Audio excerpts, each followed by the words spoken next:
It is time! This is the CCW digital webinar that you've been waiting, anticipating, getting excited for nonstop over the past few weeks, and it's finally here. This is 3 steps to empowering predictive and proactive customer engagement.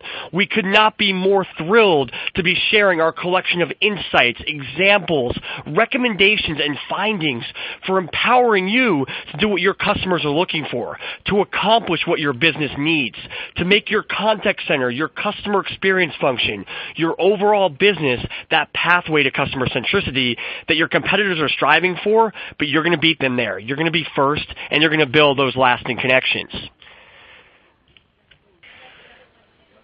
This idea of empowering stronger engagement and more meaningful connections with customers, this is the heart of what we do at CCW Digital, and I hope you can tell how passionate I am about this subject. We also do so much research, so we can literally talk about this from my perspective for hours and hours. But I didn't want to tackle this topic alone. We went out and partnered with an organization and an individual who has so much experience thinking about this kind of question from the perspective of all kinds of different industries, all kinds of different companies, big or small, and that's Rusty Langford of Harte Hanks. We're thrilled to have him sharing his perspective here today. So Rusty, how is everything? Great, Brian. How are you? I'm doing great, and as someone who's been in the space for a while, I sure know what Harte Hanks does, and I sure know the wealth of experience and insights your organization has. But for those of listening who may not be as familiar, why don't you give us a quick walkthrough about what Harte Hanks is all about and why this topic is so important to them? Sure. Harte Hanks is a marketing services provider, and as such, we provide end-to-end marketing support across any number of services. More specific to this conversation, my responsibilities include leading the customer experience support team. So that's exactly what you might think it would be. We're an outsourced provider. We provide omni-channel support. We support both big and large customers, either heavy on the customer support side or even high into the Tier 3 technical support world. Either way, it's all focused around customer experience and customer satisfaction.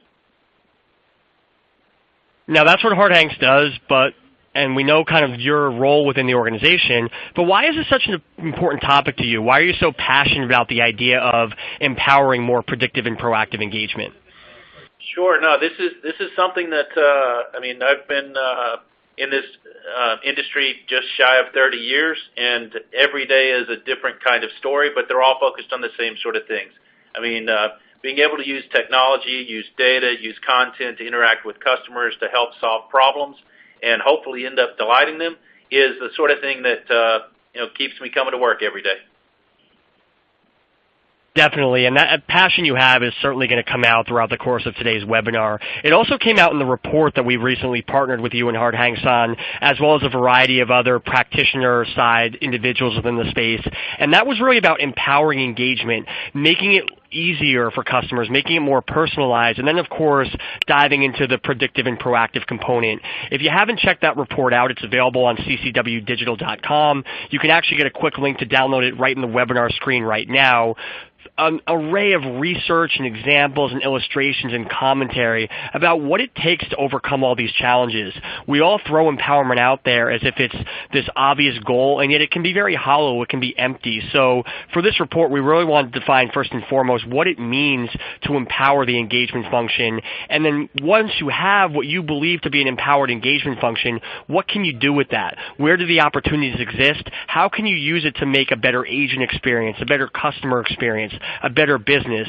And so definitely between today's webinar as well as that report, we wanted to give you everything you need to make empowerment not a buzzword, but a reality for your organization.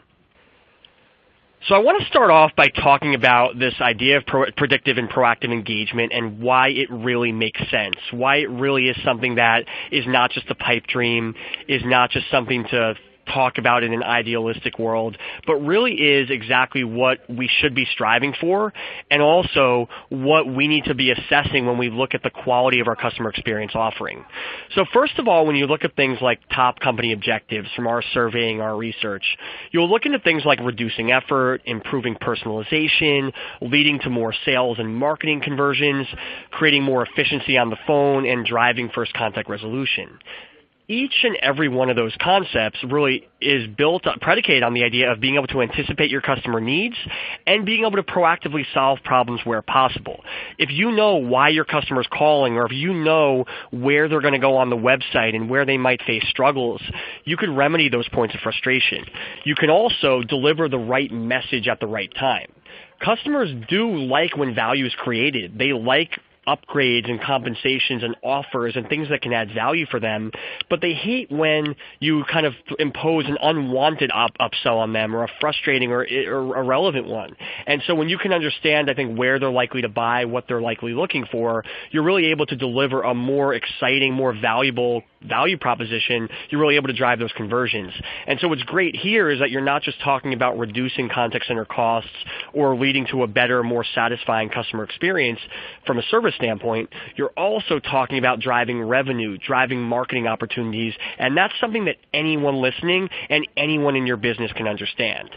And then tying it back to customers, they complain to us about waiting on hold, frequent transfers, when the communication between different channels isn't aligned, when they have to repeat information as they move between different environments. So we've all heard that example of the live chat agent tells you to escalate to a voice agent, and then when you get there, the voice agent asks you all the same questions. Or even worse, when you literally authenticate in the IVR, and then you get to the live agent, and they make you authenticate again. These are major points of frustration for customers, and these are things where if you have the right framework in place, the framework that we're going to be discussing today, you're going to be able to eliminate these problems and lead to a less frustrating, more satisfying experience. And that's what I'm saying here. So again, it really is about the framework, because we can all talk about how great those ideas are, how this idea of being more personalized and predictive and proactive, it's a nice goal, but you really have to assess whether your framework can accommodate that, whether you're capable of delivering what it really takes for customers. And that we know is a problem. I mean, we know just from being in the contact center space, from hitting our heads against the wall in frustration sometimes, that we struggle to be reactive. We struggle to answer questions, to address inbound requests, to complete transactions where the customer is telling us exactly what they want, yelling at us, complaining. We sometimes struggle to even solve those problems. So now how do we not only address those issues, but transition to one that can actually anticipate customer needs, start to use proactive engagement productively? Those are going to be ambitious goals for an organization that may be falling behind. And so if we don't kind of plug those framework gaps and build an agile, scalable, customer-centric mindset moving forward, we're just not going to be able to achieve anything that we're looking for.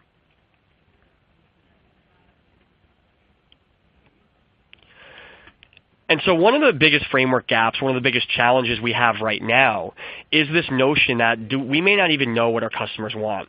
So when we speak to executives such as those listening, such as all of you out there, you generally tell us that analytics and feedback are among your biggest priorities and your biggest gap areas. So, obviously when you think of customer centricity, when you think of emphasis on the voice of the customer, it makes a lot of sense that there would be a huge emphasis on investing in these areas. And unfortunately, right now we haven't figured it out. We're not necessarily getting data from the right places. We're not monitoring calls correctly. We're not thinking about factors like sentiment or customer intent that you really need to start to go beyond the transaction. And that just, to be honest, explains the gap in collecting data to having what we need. It doesn't even scratch the surface of the real problem, which is actually making that data actionable. So how do you give, I don't mean actionable in the sense of, it tells you what your gap areas are, it tells you what your problems are. I mean actionable in the sense that the agent or the executive or the manager who's going to be making that decision, do they have the stories? Do they have the insights? Do they have what they need to make an intelligent, informed, successful decision? That's what actionable data is all about. And right now, if we're not even getting the right data in the first place, we're certainly not making it actionable, and that's going to be a big challenge moving forward, and definitely something that we want to walk through as part of today's discussion. Communication is key. We've heard that a lot in a lot of different contexts, but it's very important within a customer experience, customer service context. And we're generally struggling right now in two areas. So first of all, when we ask our audience members some of their biggest agent experience and performance gaps, they bring up the idea of slow, unintuitive, inaccurate knowledge bases as a major problem. When the agents are fumbling through the data trying to figure out what does the policy say here, what is the right way to respond to this particular request, what should I be doing, what do I need to know, they're not going to be able to even deliver the right resolution in an efficient manner, let alone start to think about anticipating customers' needs and personalizing the experience. And so knowledge bases right now, the internal knowledge, the way we communicate and supposedly empower our workforce, that is a major problem, a major gap area, a major challenge for today's customer contact functions for delivering a great experience. And of course, if they don't have the right information, they obviously are not going to communicate the right information to customers. But this goes beyond that as well. It also goes into the self-service world. We've all been in those IVRs or web self-service portals where they're just not natural. They're not intuitive. They don't really speak to what the customer is trying to achieve. And while organizations maybe even, you would imagine they would be more defensive of their self-service offerings than customers, they actually acknowledge the problem as well. The majority of organizations that we survey do not feel confident that their self-service efforts can handle the full scope of engagement. So maybe they're confident it can do basic transactional requests and communicate some information correctly, but they don't believe it's particularly dynamic or really valuable. And if you're going to be subjecting your customers to the time of going through a self-service channel, time is money. You absolutely have to be communicating something of significant and meaningful value.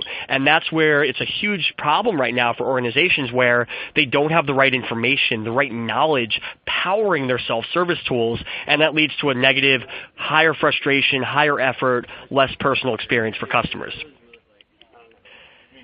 And then ultimately it comes down to connecting, right? Because you can have the right information, you can know who your customers are, but if you can't make that meaningful connection with them, then you're not going to drive satisfaction.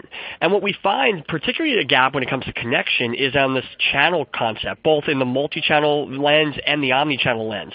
From a multi-channel perspective, fewer than 25% of organizations suggest that they are able to provide a full service experience in a full suite of channels. So they generally, again, can answer your questions in voice, and many can do email, but when you get into live chat and social media and other digital environments where customers are increasingly looking to solve problems, brands are not ready to make that happen. They're self-diagnosing themselves as non-multi-channel, which is a huge problem.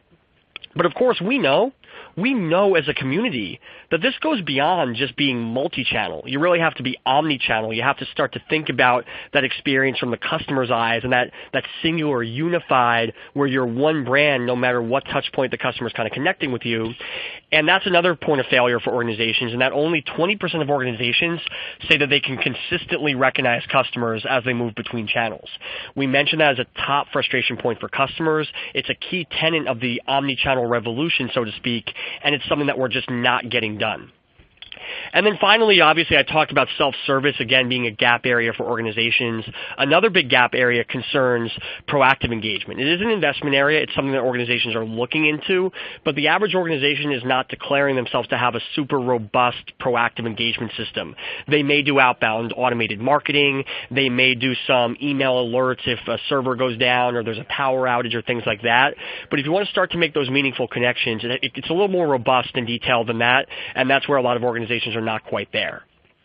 So I've kind of walked through the narrative and the framework. I now want to start to bring on Rusty to kind of walk through, okay, this is what we need to achieve. This is where we're failing. What can we do to get ahead? What can we do to start achieving success? And so my first question for Rusty is really going to be, we could talk about things that make the experience more difficult. We always hear about how the customer experience is so complex. But I'm wondering if you could walk us through some practical examples. What does the experience look like in the customer's eyes? Sure. For conversational purposes this afternoon, let's talk a little bit about just the customer experience itself. Today, everybody, you, me, whoever, all of our audience today are streaming content one way or another. So whether you're using Hulu, you're using HBO, you're watching sporting events, streaming is all the rage and continues to grow. It's blowing up like crazy. But if you think about what a streaming customer has to go through compared to what a customer went through 5 years ago, say somebody who was looking for help on a handheld device, maybe it was a function of what my smartphone could do, 5 years ago. Today is not only what can my device do, but if I have to download an application so I can access the content, I now have to register and create a user account of that content. I've got to create some sense of payment.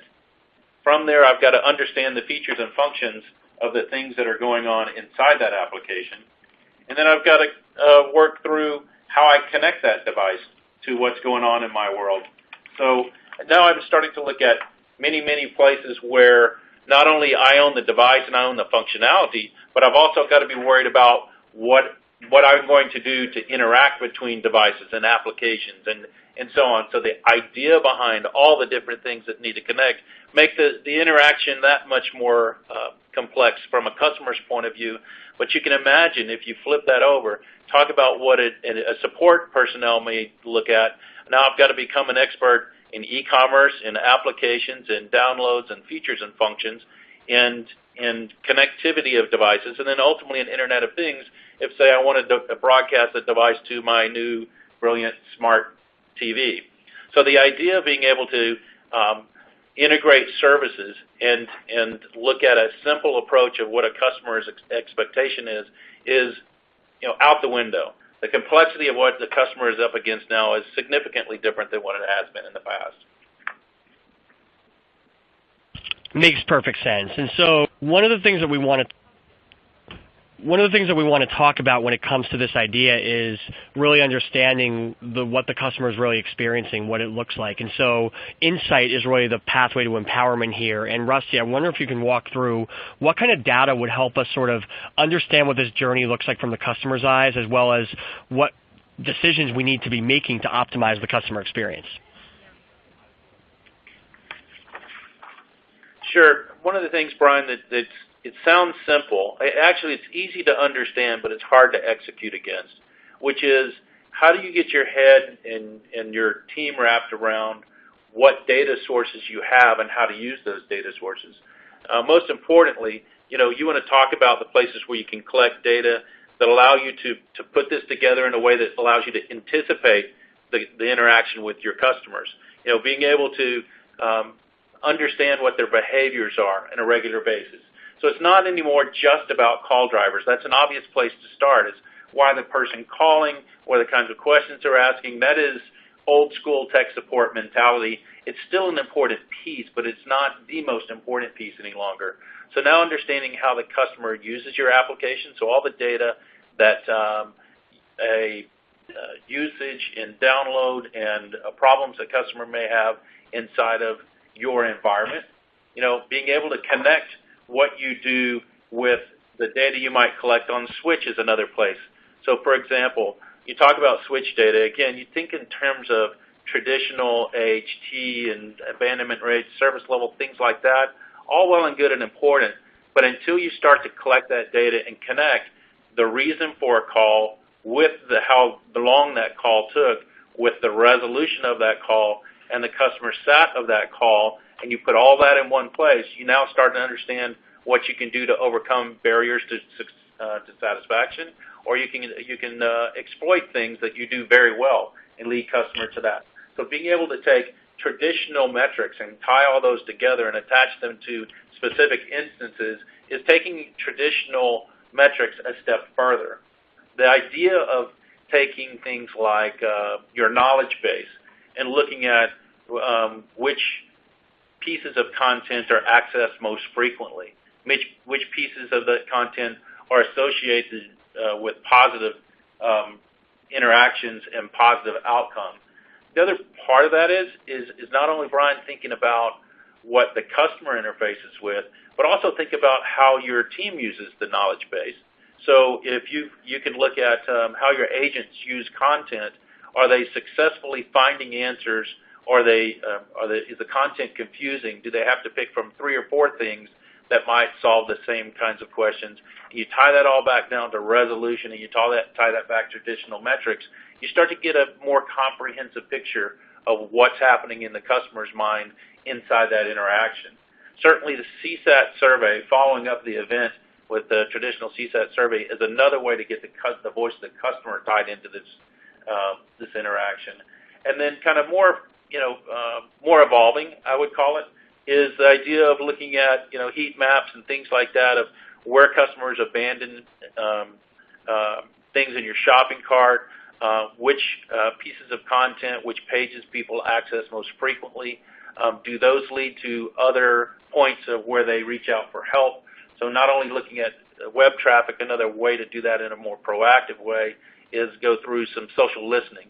So you can start to monitor conversations in the social space that you can start to see where customers are voicing their frustration, or you can see where other customers have figured out how to solve their problem and have begun to be excited about sharing with your other clients what they found to have worked.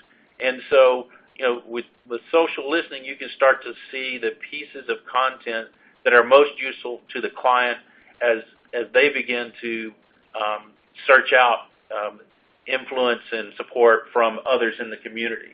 So as you start to look at it, this is a hodgepodge. This is everything from 1990s call center metrics all the way to 2018 and beyond social listening, and start to take that whole idea of rolling that profile up together is very different. And again, I kind of mentioned before, it's all about anticipation and understanding of behaviors, where before it used to be about reaction and efficient resolution of Q&A kinds of interactions. This is much more proactive in the way that you're thinking about how you solve a problem for a customer. That makes sense. And one of the things I wanted to focus on, Rusty, was this idea of you hit on content, and you spoke about it from a knowledge-based perspective. You spoke about really tying it to what the customer's experiencing, what the customer's feeling, and that is our second pathway to empowerment here. And I wanted to give you the opportunity to walk us through what content means within a customer experience context, and where the improvement areas exist, where the opportunities to optimize content are, and basically how those listening should be thinking about content. Sure. One of the things as you begin to understand what motivates your customers, you're using data to start to anticipate these interactions. You can start to use now insight into driving what those interactions need. So it's almost, this slide could be created in such a way that it was a waterfall, right? You look at how you use the data to improve your content. Your content could be either public-facing content that is outside, available via your web, or you're inserting it in social channels, or it could be the content that you're using for steps for problem resolution inside your contact center. So once you started to create that content, now you have to figure out how to purpose that content. What you're going to do is you're going to create new entries into your knowledge base, constantly updating the things you learn into snippets and vignettes of places where your either both your customer and or your support organization could access that in a way that starts to influence the conversations. Once you've kind of built this knowledge base of different types of interactions and anticipating different needs on the customer side, you can start to drop it into things like agent assist and bots, where you can start to use that content to anticipate what those conversations are going to look like, what the next step in that business flow looks like, so that you can start to provide agents proactive messaging and proactive content, whether it's going to be proactive content to an agent screen or whether it's going to be proactive content so that it can be pushed into a social channel. Those are the places where you can start to put the work you've done in the data space and the work you've done in the content space. It all starts to come to actions once you start to put it in front of your customers, in front of your agents, so whether it's through public-facing stuff or you're doing it through bots and you're getting it out, in the agent assist process, and start to make their conversations more natural with the customer. One of the other pieces that we see that work really well is, as you continuously monitor this and looking at, creating dashboards around what's happening in call drivers, what's happening in resolution, what's happening with trending in certain parts of your environment of what's causing customers' frustration, or even better, what's causing customers' joy. Being able to monitor those things and capitalize those things and create content around what those messages are and start to push those are really critical. And then kind of last but not least, at that point you start to get to the point to where you can start to let learning and intelligence kind of take place, in that you can start to think about what you might use AI to use to monitor the right kinds of conversations, where you can begin to learn and build on top of it through machine learning. So it's a lot, A to Z there, but you can kind of visualize the waterfall with where you might start as using data to create content, and ultimately where you want to end up is going to be with automation and leveraging the AI world. Now, one of the things that I think I wanted to kind of call out here is that you have to realize at the top, not all content, it's not one size fits all, right? Is the piece of content that you write for a customer has to be written in layman's terms specific to their problem.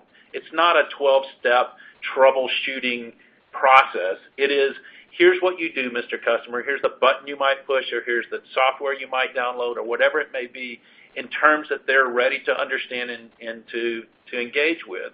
Now, that can be very different if it's spoken versus whether it's pushed into a social channel, as example. So social channel, it might be more appropriate to put together a video, as example. And you have to realize that, that social content is, while you can take advantage of multimedia, you also can take advantage of the fact that it can be produced and shared in many different places. So, but the idea is that you're not going to be able to write an FAQ the same that you're going to write what you're doing in social space in the same way that you're going to write a public-facing knowledge base article. So that's really key, because we see customers sometimes think that once they've done it once, they think it applies to all channels. It creates frustration and actually may create dissatisfaction where you think you've got the right content, but you've delivered it in the wrong way. That's huge. And I think insight plays a big role there in terms of being able to figure out where customers are interacting and what their intent is when they're in those channels. And if there's any differences in the profiles or the personalities or the behaviors of the customers, they're going to gravitate towards certain touch points for certain issues. I think when you understand that, you're able to kind of dial into, okay, what is the tone we should be communicating? What is the action point? What should be the ultimate goal of the content within that particular channel or that particular environment? And then ultimately looking at what's going to resonate, what's going to drive that action. And that also will not only be valuable from a customer-facing standpoint, so not only will that be valuable from like a knowledge base or something that's publicly accessible to the customer, but it also, as you alluded to, informs the agent as well, because now they know, okay, this is the type of language, this is the type of conversation a customer wants to have via text versus via voice, and you can start to tailor the tone, tailor the messaging, tailor the degree of empathy, all based on that knowledge. So once you have that insight structure in place, you can start to select content that is not only good in a well-written or informative or concise standpoint, but is also resonant within that particular context, because the heart of the customer experience, as we talked about earlier, it's about maximizing moments. It's not just about being right, it's being right for right now.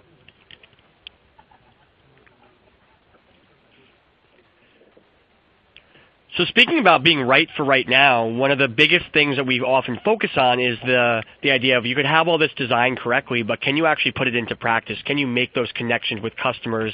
Can you meaningfully engage them? And so for our last sort of pathway to empowerment, Rusty, I want to walk through, let's say we have the right intelligence, we have the right information, but how do we actually put that into, how do we operationalize that? How do we take action based on that framework? How can we use our content to create meaningful engagement opportunities? Right, Brian. It's actually, that's where the rubber hits the road, right? I mean, you've done your heavy lifting around the insight space. You've done, started to kind of deliver the fuel. So where the data might be the roadmap, the content is the fuel that makes the vehicle move. It's really about, where you're actually getting somewhere. You start to see that content is the king as far as delivering that. I know that's trite and it is overused, but it's so true. So once you're able to get content that's ready to be engaged, it really doesn't matter until you start to interact with customers and empower them to solve their own problems or make them feel like you've built a relationship because you've listened and you've learned what they're challenged with. You've taken their feedback. So if you look at the customer enablement piece, everyone talks about the empowered customer, right? That everyone almost says that in a way that they've lost control. And I think the part of this is, I would say, is you should take advantage of that. Customers are hungry to take on tasks on themselves. They're hungry to learn more about your product. So by take advantage of that, I mean encourage it, feed it. So that happens whenever you start to empower customers with access inside of content of the sort of things that you've created. So once you've started to enable a customer and giving them the answers that they need, they feel like they've got a stronger kinship with you and your product. The affinity is there. So you trust them with information that acknowledges that they're smart, they understand how to use your product. You understand that they have certain uses for it. It may be a use that you never anticipated. But as you begin to start to build that relationship through engagement, you can start to present content that shows the customer that you not only trust them, but you value them.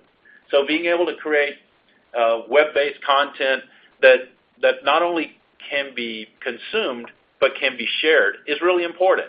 Because now you're starting to say, I have a certain perception of myself, but I'm going to trust that you're not only you understand it, but you also can share it effectively and you can affect others. So in that way, I kind of, just the second bullet point here, talk about the idea of allowing your customers to be your biggest fans. Let them go out and talk about the sort of things that they use your product for. It allows you to almost crowdsource support in the way that you create the opportunity for your customers to be even deeper engaged with your product. So, customers are out there, they want to educate themselves in social, they want to interact with others that are using product, they actually want to show how much they know, they want to influence other people, and then at the end of the day, they want to share everything that they have. The more you can use the resources that you've had, the things that you've created through Insight, and the content that you've created through your creation process, and you can start to insert that into certain conversations, or use that to your advantage that if you're having one-on-one voice conversations, you'll build a relationship beyond what you have today if you're just looking at it from a transaction standpoint. That being said, I want to offer a couple of things. I doubt that I created this out of my own mind. I'm sure I've compiled this from something I've read or somebody who's influenced me in the past. But I just want to kind of take a second to reemphasize this point. The idea of empowerment, it used to be about self-service. Hey, if I can put enough things out on the web, people will leave me alone. They won't call my 800 number anymore, and I can save money, and boy, I've empowered my customer. That's not the case, right? It's about empowerment really means you need to be able to contribute to their conversation. It's no longer your control. So the whole idea of influence today is not about how smart you are and how much you know. It's about how much you share. So think about that, when you guys are out there creating content, think about the idea that the content is created so it can be shared, not be, protected and only held by your team of support experts. But this is a place where you want to engage and you want to empower your clients to get out and become advocates on your behalf.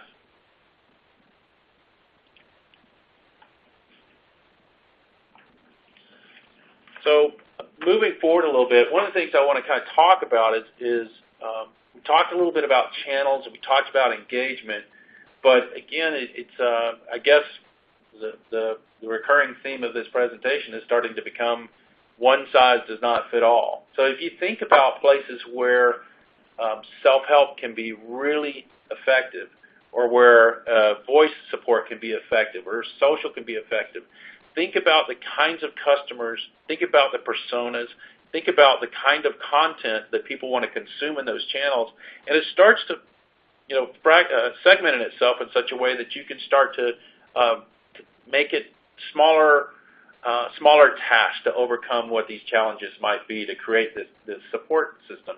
So for example, in the self-help space, when there are clearly defined responses, policies, even simple step-by-step types of things, perfect place where self-help can play a big role in your support environment. In the social space, a lot of time that's about new and evolving issues, right? A lot of times the folks that are active in social pride themselves on being first. So they're first to use social, first to find a problem, first to find a solution to your problem, and they want to publish it and they want to be recognized for that. So using social in that way to monitor and see what those conversations are, or actually insert your content into that conversation, allows you to enable that type of engagement. And then certainly whenever you have highly complex, maybe even emotional type of issues, that's where you're going to want to drive people to voice, one-on-one. You're going to want to be able to show some empathy. You're going to be able to resolve people's problems, maybe outside the normal processes. You might want to need to defuse an issue that is especially important to a customer. No better way to do that than through personal communication, one-on-one. You're going to make commitments, you're going to resolve issues, and you're going to make sure that customer is happy with things. So think about that as you start to look at which channels you want to support and the way that you want to support them. And ultimately, how do you want to influence your customer to use those channels?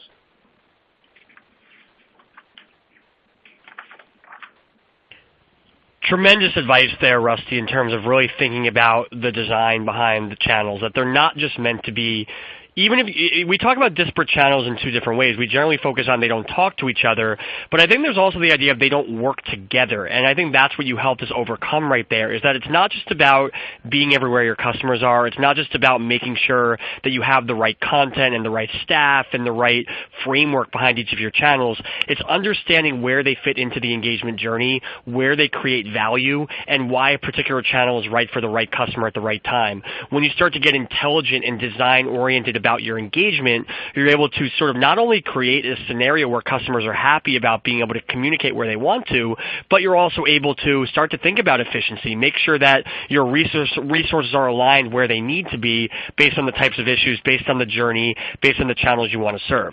And that certainly will lead to better engagement and more meaningful connections. So over the course of the past 40 minutes or so, we've spoken on a few things. We talked about the need to sort of understand your customers, what they're looking for, who they are. We talked about the need to start to use that data to actually tailor content and make sure it's valuable for customers.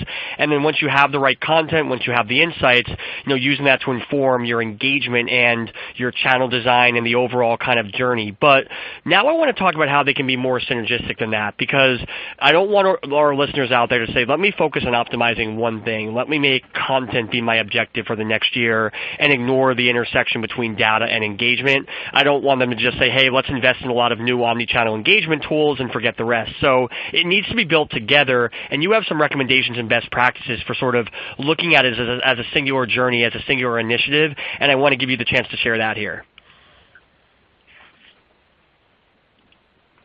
Okay, great. The thing that's from a best practices, and I would say I have more experiences than I have best practices. And the idea that we've worked with a lot of different customers across a lot of different industries, we've seen a lot of things work well, and we've seen some things work not so well.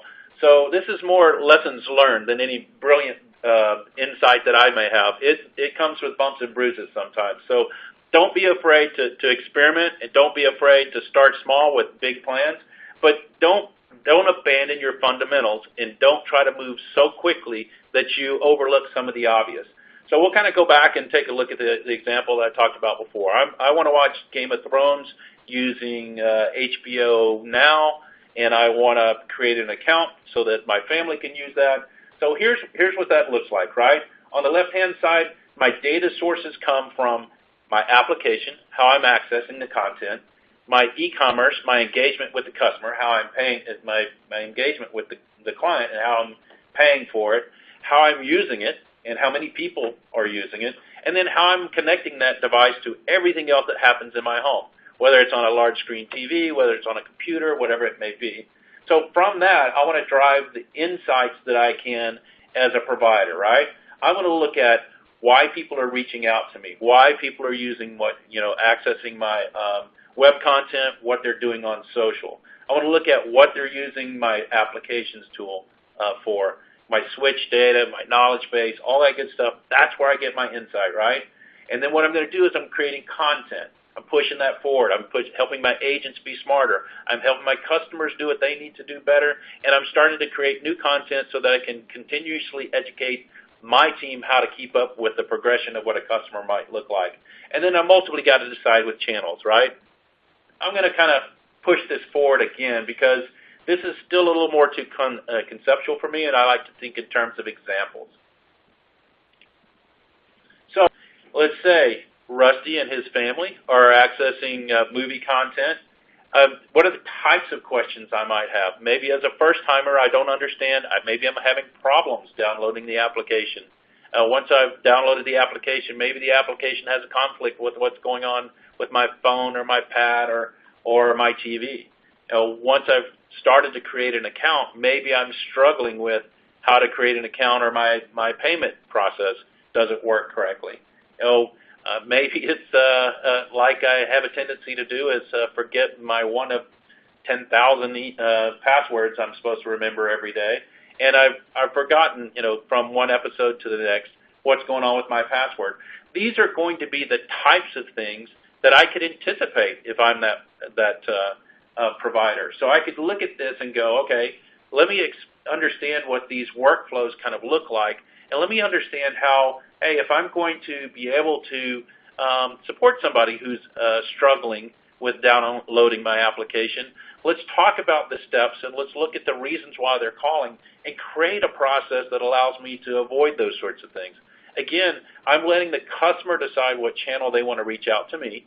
So I'm going to anticipate that I'm going to need to do this across, in an omni-channel sort of way. I'm going to anticipate that they're going to bounce from channel to channel. They may start on social, they may end in voice, so they may start on voice, and they may end in self-help. So I'm going to think about how do I use that insight to create content that allows them to lead me through how they want to be supported. And then it allows me to kind of start driving the content. And whether that's ultimately delivered back through something as simple or what could be simple in an IVR, or maybe it's a natural voice IVR and it's a little more complicated. I can start to look at how that engagement process starts to happen. So again, it's all about how you kind of work this through and not let it become so big and so complicated that you don't ever really start on it. You kind of react to these things as they're happening.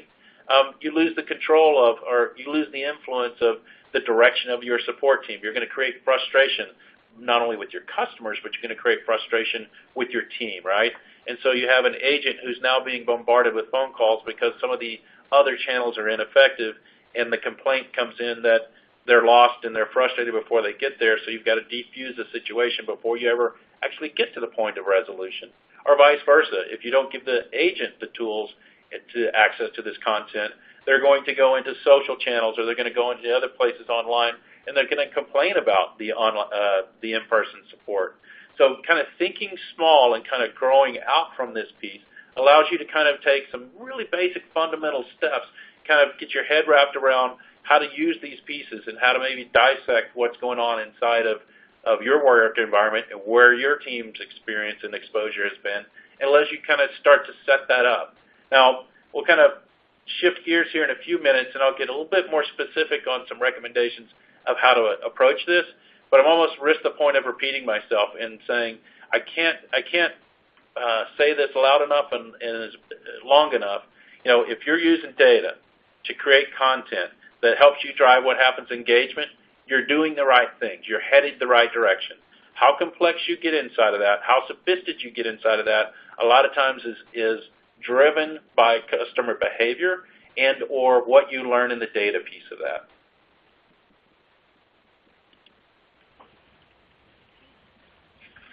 So let me bounce over. You mentioned exactly, Russell. You mentioned you're going to get into some specifics, so I wanted you to make sure that you had the chance to share those, as well as any kind of parting advice and final words and action points for our audience. Sure. A simple flow from my point of view is it lays out real basic, right?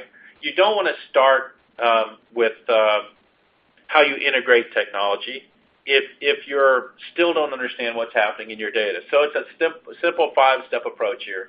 Analyze your data, create your knowledge, decide your channels of support, create common case platform. That's all about technology. And then ultimately you want to integrate all these pieces.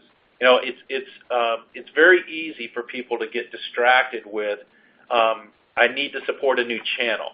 We see that happen a lot. A customer will come to us and say, really struggling with what to do with social, as example.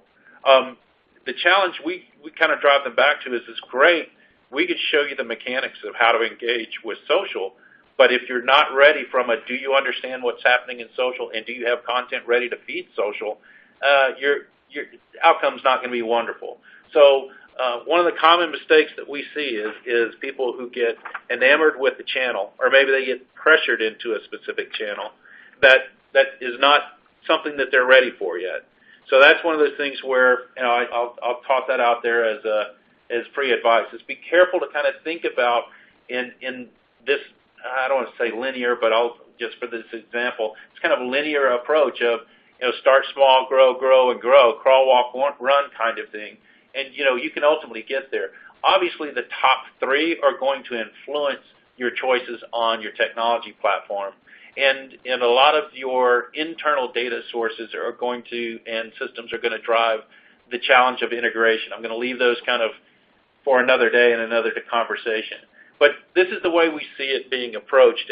That helps customers kind of focus on the right, the first things first kind of approach. Now, one of the things I want to also bring out, Brian, is a lot of times through experience and those bumps and bruises I mentioned before is not how to be smart, but maybe how to avoid being dumb, for lack of a better term. So don't take for granted some of the things that you think you might be able to do. And so, for example, in the data space, in the insight space, as a customer support person, you may not always have access to all the data that you want. You may not have access to inventory or marketing or finance data. You're going to have information to all of the case management stuff, of course, but you may have to do some things that allow you to pull this data into a common platform. So, getting sign-off and getting approval and having lots of questions and lots of meetings with people in other departments is something you should expect to do to get sign-off on access to be able to talk about the value of what this could mean with a customer interaction. It talks about the customer experience and talk about the intelligence you can drive out of that communication based on this information. But there's an internal sales job you have to do to access all the information you need sometime. The second step of that is you may not always have the skills. It's a business intelligence group that can pull data together, can do some analysis, can do some segmentation, and start to find trends and create some algorithms inside your data that make the obvious a little more forward to you is going to be really important. So having access to either a data team or a data specialist inside your team is really important. And then not only pulling it all into one place and having access to it, but actually having people on your team that can analyze the data and start taking the data and making it become actionable. The whole idea of actionable analytics is a term that a lot of people like to use. But being able to take that and say, okay, I want to, in layman's terms, translate what all these wonderful numbers mean, and what do I do with that, and how do I make that, how does that contribute to my customer experience? On the content side, this is the piece that probably is most often overlooked. People overestimate how good their current content is. Because, hey, oh yes, I've got a knowledge base that's online and it's 1,000 articles and it's awesome because it's really big, thick, and hard to read. No, that doesn't get it. So a lot of times you've got to update your information, you've got to simplify your information, you've got to consolidate it, and those are the sort of things that take lots of time and energy, but it's more of a soft skill than a hard skill. So pulling data together and creating analytics and cool graphs and all that stuff, very tangible, right? On the content side, it's much more of, hey, I'm making soup here. How many of the right ingredients do I put in to make sure this tastes the way I want it to taste, that my customers really want to enjoy this? That's a big challenge. The other piece of that is once you've done it, it's not a one and done, right? It's like adopting a puppy that's going to grow to be 180 pounds. Eventually, you're going to have to continue to take care of a 180-pound puppy, right? Eventually, you started out with a cute little cuddly thing, but once you continue to create this content becomes out of date. Software versions get updated. Integration points with third-party technology starts to break. Your knowledge base and the content that you're using to leverage both for your customers and for your internal team, those are really important things to keep up to date, or you're starting to give bad information. And then I kind of hit this point earlier, but the nuances between customer-facing content and internal content, writing an article so that an agent can read it and quickly understand it and translate it to a client versus an article that's customer-facing, there's very different tone, different technology skill, different level of understanding. Those need to be understood and kind of anticipated so that your content starts to fit where you want it to. And then last but not least, on the engagement side, a couple of the challenges that we see, I keep going to social, but social's so big right now, I'll kind of stay on that theme. It's not uncommon for the marketing department to own or at least claim ownership of the social voice of your customer, your company, right? So the challenge is doing great branding and great promotional things also has a tendency to get existing customers a new channel to voice a complaint, frustration, or at least ask a question. And marketing teams don't typically anticipate that. But you've got to kind of separate the ownership of there's social marketing and then there's social support. Making the argument, making the plea, helping people understand that social support is another channel of support that should end up in the customer experience department is really important, because marketing is going to do a poor job with that in the same way that the customer experience team would probably do a poor job with marketing. So, making sure that you have a clear delineation of who owns what and how those handoffs happen is really important. We talked a little bit about, or you kind of referenced cross-channel and multi-channel, omni-channel support. That's an animal unto itself. That's one of the things where a lot of people are going to have opinions. Technology teams may try to own that. You really need to look at what you want the outcome to be, not what you think the technology features should be, and that should help drive you to a decision there. And then last but not least, as you develop omni-channel capabilities, developing omni-channel staff, right? So an agent who is able to answer email and chat may not be a very good voice agent, in the same way that somebody who has social skills and is able to quickly insert content and do it in the right tone, kind of with the right net citizenship of what happens in the social world, is a unique skill. So being able to look at how you blend those skills, or how you separate those skills, or how you grow those skills is an effort into itself. So at the end of the day, Brian, it's really about what you know, how you use data and insight to present what customers want, which is the content.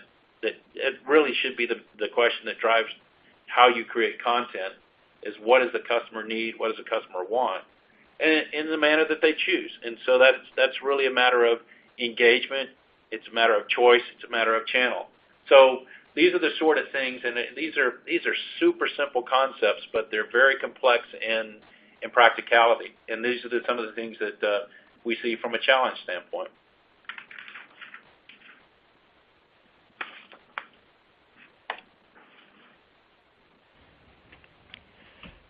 Now, Rusty, we've almost reached the end of the hour, but when you think about all the concepts we've talked about, when you think about understanding data, using that data to really create better content, and then making more meaningful engagements with customers, a lot of those concepts really are often spoken about within an artificial intelligence context.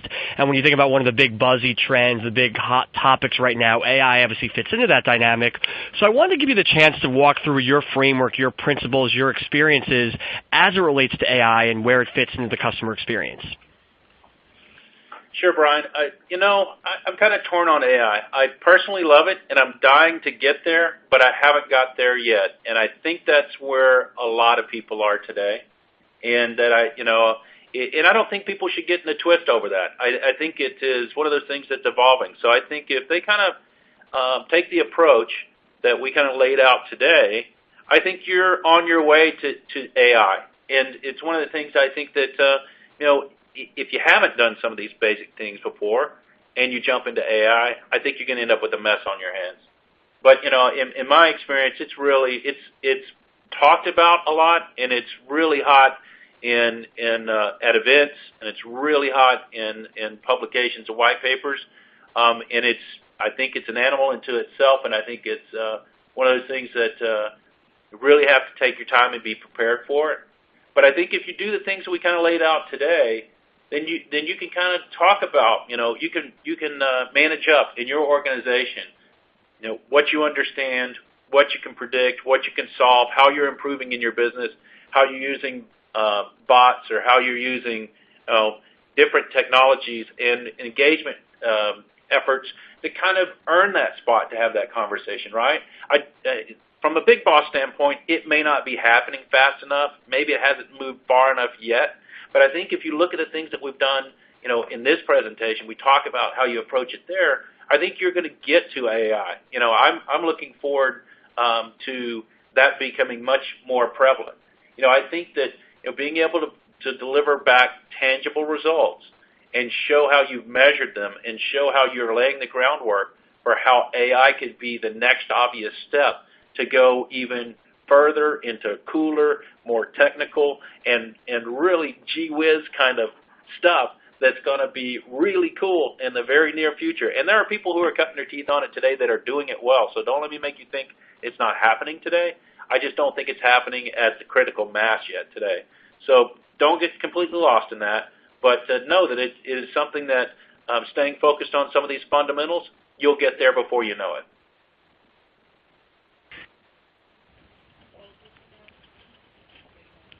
Excellent advice to end on there, Rusty. And I want to thank you again. I want to thank Harte Hanks for not just today's webinar, but the contribution you made to the report as well.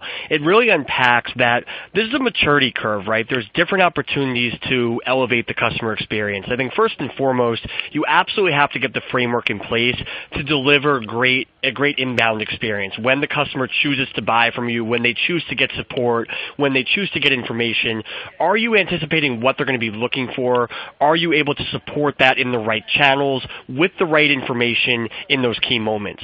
Once you get that framework working, once you're starting to think about who your customers are, how your customers feel, what it takes to really deliver the right information for them, and where and how they want to get that information, once you figure out that framework, the sky is really the limit as far as ways you can enhance the customer experience.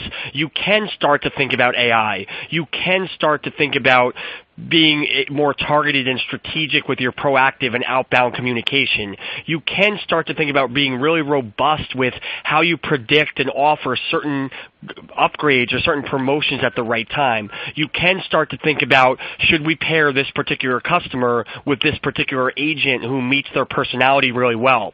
You have this ability to use the data you have, use the communication you know is essential to create those links, create that journey, and get to a place where you're anticipating needs, you're proactively resolving those issues, you're ultimately, above all, creating a valuable customer experience.